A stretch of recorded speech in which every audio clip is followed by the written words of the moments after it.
ሰላም ጤና ይስጥልኝ። ዛሬ ኤኤምኬ ኒውስ በሀገራችን አንገብጋቢ በሆነው የኑሮ ውድነት ዜናውን ይጀምራል። ኢኮኖሚክስ ተራ የቁጥር ጨዋታ አይደለም፣ የዳቦ ዋጋ እንጂ እንደሚባለው የኢትዮጵያ የዋጋ ግሽበት በእያንዳንዱ ቤት ማዕድ ላይ ጥላውን ጥሏል። የምግብ ዋጋ በየሳምንቱ ይጨምራል። የትራንስፖርት ታሪፍ ሰማይ ነክቷል። ቤተሰቦችም ህልውናቸውን ለማቆየት አስቸጋሪ በሆኑ ምርጫዎች ውስጥ አልፈዋል። አዲስ አበባ ውስጥ የምናገኛት አንዲት እናት የነገረችን እውነት ልብ ይሰብራል። ከዚህ ቀደም በቀን 2 ጊዜ እንጀራ እንበላ ነበር፣ ዛሬ ግን ወደ 1 ዝቅ አድርገነዋል ትላለች።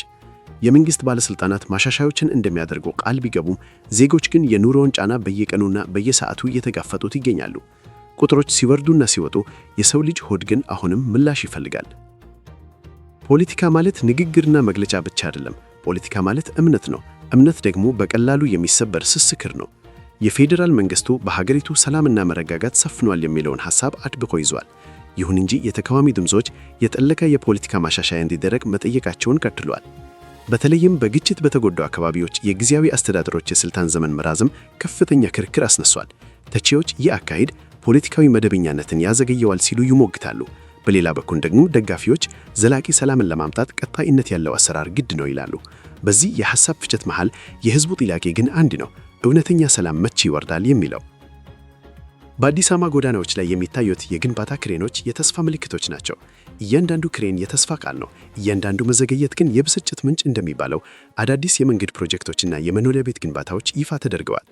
እነዚህ ግንባታዎች የከተማውን ገጽታ እየቀየሩት ቢሆንም የገንዘብ እጥረትና የፕሮጀክቶች መጎተት አሁንም ትልቅ ፈተና ነው። ዜጎች ሰማይ ጠቀስ ህንፃዎች ሲቆሙ ይመለከታሉ። ነገር ግን እነዚህ ህንፃዎች ለተራው ህዝብ ስራና ቤት ይፈጥራሉ ወይ የሚለው ጥያቄ በብዙዎች ዘንድ ይነሳል። ልማት ማለት ህንፃ ብቻ ሳይሆን ህንፃ ውስጥ የሚኖር ሰው ህይወት መቀየር መሆኑ ሊዘነጋ አይገባም። የዜና አርዕስቶች ከኛ የራቁ አይደሉም። እነሱ የእያንዳንዱ ዜጋ የዕለት ተዕለት የህይወት ምት ናቸው።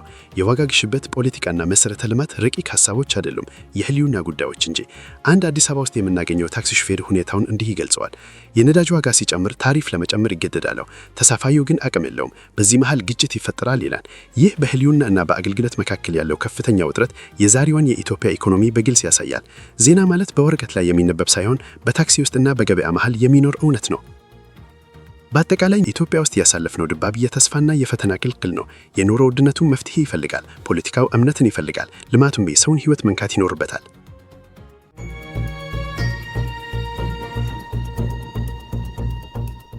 ዛሬ ኤኤምኬ ኒውስ የጥበብና የባህልን ኃይል ወደሚዘክረው ዓለማችን ይዟችሁ ይጓዛል።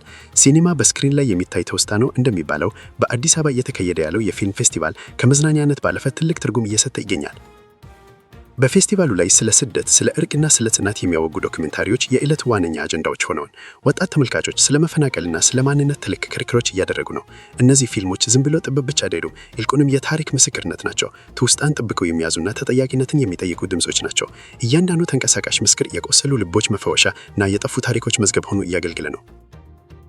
ፖለቲካ ሲከፋፈለን ሙዚቃ ይገናኘናል። የዜና አርዕስቶች ሲያቆሰኑን ዜማዎች ይፈውሱናል። በአሁኑ ሰዓት በአዲስ አበባ የሚገኙ የአዝማሪ ቤቶች በባህላዊ ዜማዎች ሲያስተጋቡ፣ ወጣት የሂፕሆፕ አርቲስቶች ደግሞ ማህበራዊ ጉዳዮችን በግጥሞቻቸው እየተጋፈጡ ነው።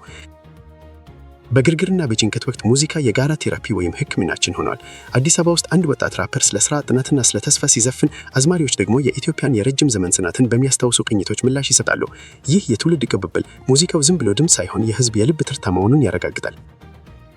የስማርትፎን ስክሪን አዲሱ የመድረክ ሆኗል። አዲስ አበባ ከዓለም ጋር የምትገናኝበት ድልድይ። አሁን ላይ የስትሪሚንግ መድረኮች ዓለም አቀፍ የጥበብ ስራዎችን ወደ ኢትዮጵያ ቤቶች እያስገቡ ነው። ወጣት ትውልድ ዓለም አቀፍ ተከታታይ ድራማዎችና ፊልሞችን በጉጉት ይመለከታል። ይሁን እንጂ ይህ ፍላጎት የሀገር ውስጥ ይዘቶችን ከመፈለግ አላገደው። ይህ ድርብ ገጽታ ኢትዮጵያ በዓለም ውስጥ ያላትን ቦታ በግልጽ ያሳያል። ማንነታችንን ሳንለቅ ከዓለም ጋር የመራመድ ጥበብ እዚህ ጋር ይጀምራል። ዲፕሎማሲ ሊሰናክል ይችላል። ባህል ግን የዓለም ሕዝብ ሁሉ የሚረዳውን ሁለነታዊ ቋንቋ ይናገራል። የኢትዮጵያ ጥበብ፣ ሙዚቃና ስነ ጽሑፍ ወደ ውጭ አገራት ሲጓዙ ጽናታችንንና ፈጠራችንን ለዓለም ያስታውቃሉ። ፖለቲካዊ ግንኙነቶች በላሉበት ጊዜ ባህል ጠንካራ ድልድይ ሆኖ ያገለግላል። ለምሳሌ በአውሮፓ መድረክ ላይ የሚቀርብ የሀበሻ ጃዝ ባንድ ከመዝናኛነት በላይ ትልቅ ትርጉም አለው። እሱ ዲፕሎማሲ ነው። ኢትዮጵያ በዓለም አቀፍ የጥበብ መድረክ ላይ ያላትን ድምጽና ተጽዕኖ የምታሳይበት መሳሪያ ነው። ጥበብ የሀገር መልክና ኩራት ነው። ባህል ትኩረትን ማዘናጊያ አይደለም፣ ይልቁንም ሕይወትን የመቋቋሚያ አቅም ኢንዱራንስ ነው። ለተራው ዜጋ ባህል ማለት ህልውና ነው። በሰርግ ላይ የሚሰማ ዜማ፣ በትንሽ ሲኒማ ቤት የሚታይ ፊልም ወይም በአማርኛ የሚጋራ ግጥም፣ እነዚህ ሁሉ ተስፋ ለመቁረጥ የተጋረጡ የጽናት መገለጫዎች ናቸው። ባህልና መዝናኛ በግርግር መሃልም ደስታ እንደሚቻል ያስታውሱናል።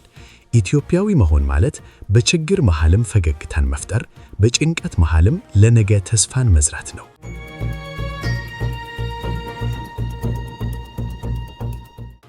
ዛሬ ኤኤምኬ ኒውስ ትኩረቱን የሁላችንንም ትኩረት ወደ ሳበውና እጅግ አሳሳቢ ወደ ሆነው የሰሜኑን የሀገራችን ክፍል ያደርጋል።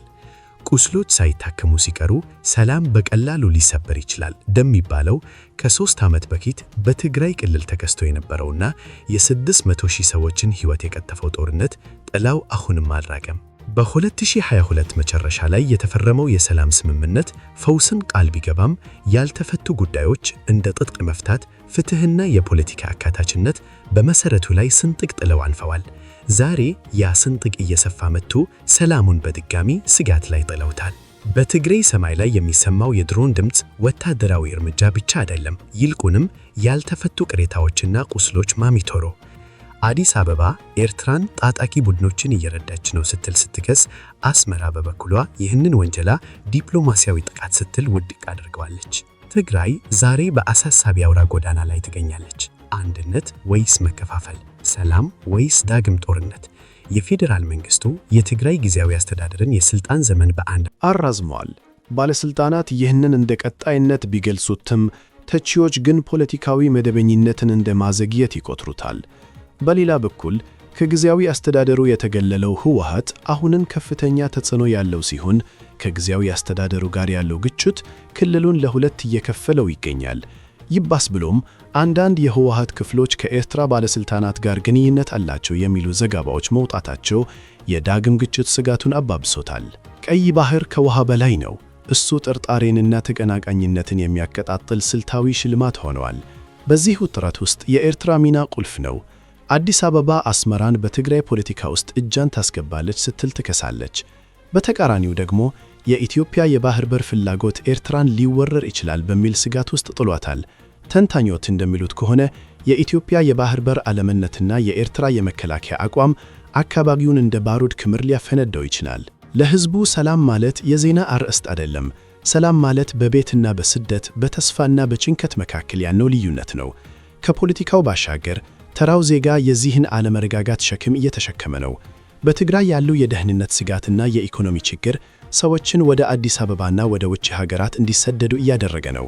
ቤተሰቦች ዳግም መፈናቀልን እየፈሩ ነው። ዛሬ ስለ ኤርትራ፣ ስለ ትግራይ ወይም ስለ ፌዴራል ፖለቲካ የሚወጡ የዜና አርዕስቶች ሁሉ ሰላማችን ምን ያህል ስስ እንደሆነ ያስታውሱናል። የአፍሪካ ግንድ እንደ ባሩድ ክምር ነው። በትግራይ የሚነሳ አንዲት ፍንጣሪ መላውን ቀጠና ሊያቃጥል ይችላል። ተንታኞች እንደሚሉት ከሆነ ዳግም ጦርነት ከተቀሰቀሰ በኢትዮጵያ ድንበር ብቻ አይወሰንም። ከሱዳን አለመረጋጋት ጋር ሊደራረብ፣ የውጭ ኃይሎችን ሊስብ እና አጠቃላይ የቀይ ባህር ቀጠናን ሊያናወጥ ይችላል። ምንም እንኳን ዲፕሎማሲያዊ ጥረቶች እንዲደረጉ ቢመከሩም በመሪዎች መካከል ያለው አለመታመን ስር የሰደደ ሆነዋል። በአጠቃላይ በሀገራችን ሰሜናዊ ክፍል ያለው ውጥረት አሳሳቢ ደረጃ ላይ ይገኛል። ሰላምን ለማጽናትና ዳግም ወደ ጦርነት ላለመግባት የሁላችንም ጥረትና ጸሎት ያስፈልጋል።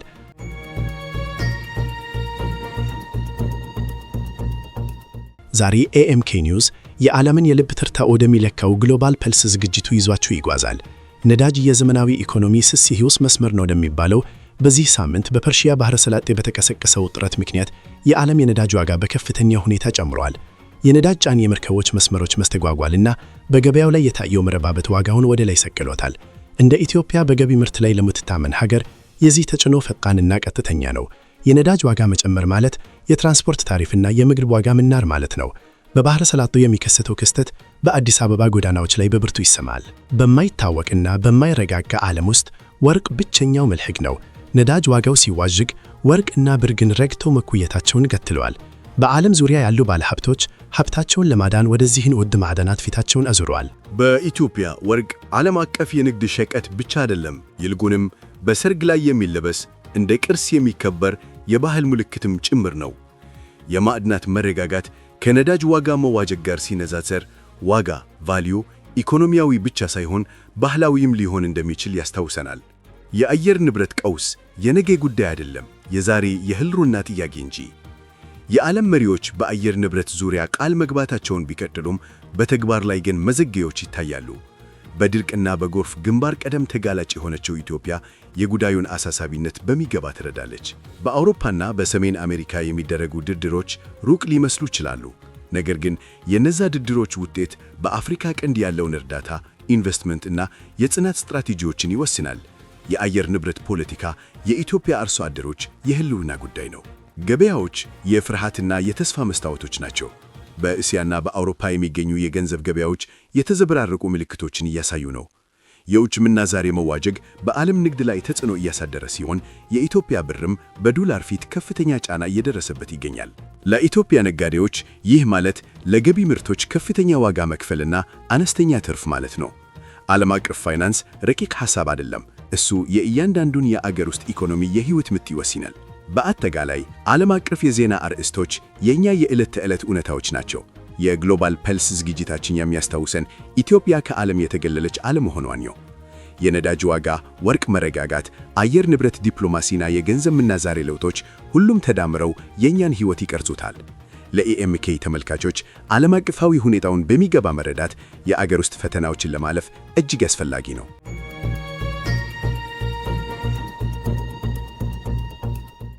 የስትሪሚንግ መድረኮች ከአፍሪካ፣ ከላቲን አሜሪካና ከእስያ የሚነሱ አርቲስቶች በዓለም ዙሪያ እንዲታወቁ ትልቅ መንገድ ከፍተዋል። የኢትዮጵያ ሙዚቀኞችም በስፖቲፋይ እና በዩቲዩብ ላይ ቦታቸውን እያገኙ ነው። ባህላዊ ቅኞታችንን ከዘመናዊ ቢቶች ጋር በማቀናጀት አዳዲስ ሥራዎችን እያቀረቡ ይገኛሉ። ትልቁ ፈተና ግን ታይነት ነው። የኢትዮጵያ ድምፅ በዓለም አቀፍ የሙዚቃ ውቅያኖስ ውስጥ እንዳይሰምጥና ጎልቶ እንዲሰማ ማድረግ የዘመኑ የጥበብ ሰዎች የቤት ሥራ ነው።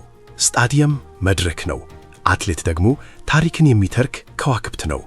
እግር ኳስ፣ ቅርጫት ኳስና አትሌቲክስ ጨዋታ ብቻ አይደሉም። እነሱ ባህላዊ ዲፕሎማሲዎች ናቸው። የዓለም ዋንጫ ቢሊዮኖችን ሲያገናኝ፣ ኦሊምፒክ ደግሞ የሀገራትን ኩራት ያሳያል። ለኢትዮጵያ አትሌቲክስ ትልቁና ጠንካራው የባህል ኤክስፖርት ነው። እንደ ኃይሌ ገብረስላሴና ጥሩነሽ ዲባባ ያሉ ስሞች የኢትዮጵያ ጽናትና ብርታት ምን ያህል አፈ ታሪካዊ መሆኑን ለዓለም ያስታውሳሉ። ስፖርት ማንነታችንን ለዓለም የምናስታውቅበት ትልቁ ብራንዳችን ነው። የስትሪሚንግ መድረኮች ገለልተኛ አይደሉም። እነሱ የባህል በር ጠባቂዎች ናቸው።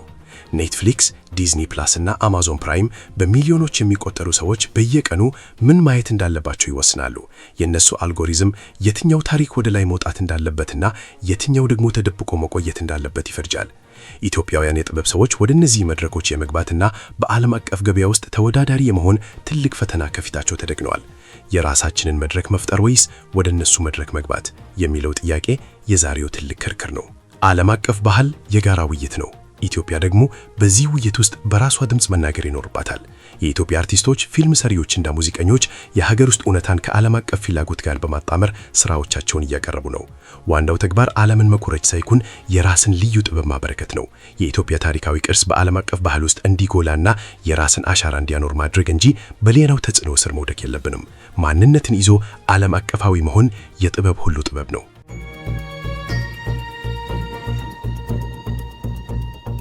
ውድ የኤኤምኬ ኒውስ ተመልካቾች ሚያዝያ 18 2018 ዓመት በዓለም አቀፍ የጥበብና ባህል ዙሪያ የነበረን ዝግጅት ይህንን ይመስል ነበር።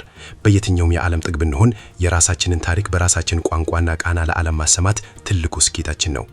እናንተስ የኢትዮጵያ ጥበብ ወደ ዓለም መድረክ እንዲወጣ ምን መደረግ አለበት ብላችሁ ታስባላችሁ? የምትወዱት ኢትዮጵያዊ አርቲስት ማን ነው? አስተያየታችሁን ኮሜንት ላይ አጋሩን። ቪዲዮን ላይክ፣ ሼር በማድረግ ለሌሎች እንዲደርስ አድርጉ። ለኤኤምኬ ኒውስ አዲስ ከሆናችሁ ሰብስክራይብ በማድረግ የቤተሰባችን አባል ሁኑ። ስላዳመጣችሁኝ አመሰግናለሁ። ሰላም ለሀገራችን፣ ሰላም ለዓለማችን።